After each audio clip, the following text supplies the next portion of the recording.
Hello friends, आज मैं आपको बताऊंगी सीपीसी ऑर्डर 7 रूल 11 जो कोर्ट में 7/11 की एप्लीकेशन लगती है रिजेक्शन ऑफ प्लेंट की।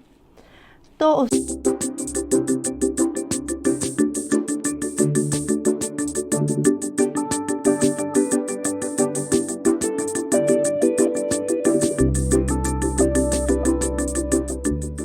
ऑफ प्लेंट की तो उसके बारे में आज हम डिस्कस करेंगे कि उसमें किन किन परिस्थितियों में किन किन रीजन से जो प्लेंट है वो रिजेक्ट होता है।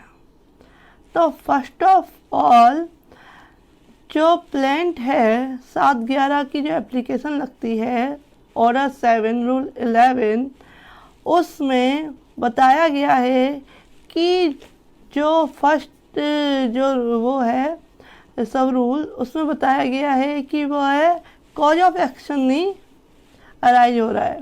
कॉज ऑफ एक्शन नहीं पता चल रहा है प्लेंट में कि कॉज ऑफ एक्शन है क्या, कोर्ट में केस दाखिल करने का कॉज ऑफ एक्शन क्या है, वाद हेतु क्या है, यही नहीं पता चल रहा है। तो कोर्ट उस केस में कि वह क्या डिसाइड करे, इस केस का ट्रायल कैसे करे, यही समझ में नहीं आ रहा कोर्ट को। तो वो रिजेक्शन ऑफ प्लेंट यानी कि प्लेंट को रिजेक्ट कर देती है। सेकंड है कि जो रिलीफ क्लेम्ड है, दावाकृत अनुतोष है, वो प्रॉपर उसका वैल्यूएशन नहीं किया गया है, अंडर वैल्यूड है। तो उस केस में कोर्ट एक टाइम पीरियड देती है कि इस टाइम पीरियड में आप इस रिलीफ क्लेम्ड यानी कि दावाकृत जो अनुतोष है उसका सही मूल्यांकन कर लीजिए। अगर जो प्लेंटिफ है वो नहीं कर पाता है उस टाइम पीरियड में तो कोर्ट उस प्लेंट को रिजेक्ट कर देती है। थर्ड जो आता है वो है कि जो रिलीफ क्लेम्ड दावाकृत अनुतोष तो प्रॉपर है लेकिन वह प्रॉपर स्टाम्प पे नहीं करा गया है, यानी कि स्टाम्प पेपर प्रॉपर नहीं लगाए गए हैं। तो उस केस में भी कोर्ट प्लेंट रिजेक्ट कर देती है।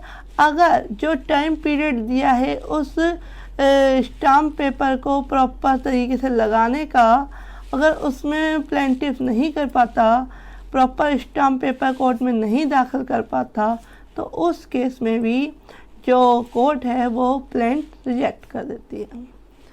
नेक्स्ट जो आता है वो कि जो प्लेंट है उसके स्टेटमेंट से ऐसा लगता है कि यह किसी अदर लॉ से बार्ड है, यानी कि किसी अन्य विधि से वर्जित है ये जो केस किया गया है।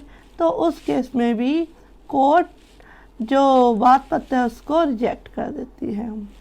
नेक्स्ट आता है कि वह 2 कॉपी में फाइल नहीं किया गया है कोर्ट में।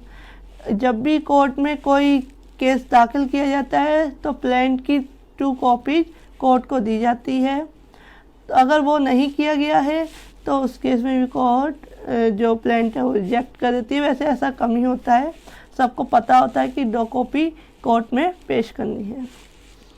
जो ऑर्डर 7 का रूल 9 है जिसमें कि डिफेंडेंट को सम्मन देना और उसके लिए जो खर्चे वगैरह होते हैं वो अगर प्रॉपर तरीके से प्लेंटिफ द्वारा नहीं दिए गए हैं और उसका प्रॉपर ऑर्डर 7 के रूल 9 का प्रॉपर अनुपालन नहीं किया गया है तो उस केस में भी कोर्ट प्लेंट को रिजेक्ट कर देती है।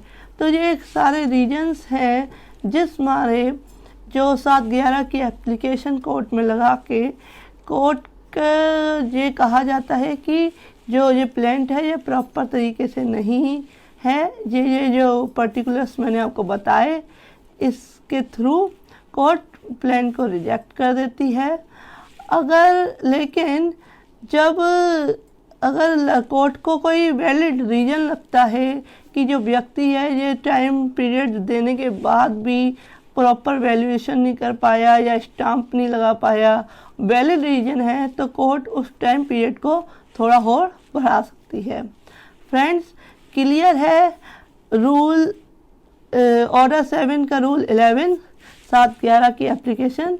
तो friends, thank you for watching this video. Next video में अदर रूल्स। अगर आप मेरे चैनल पे नए हैं तो मेरे चैनल को सब्सक्राइब करें और लाइक और शेयर करें मेरी वीडियो को।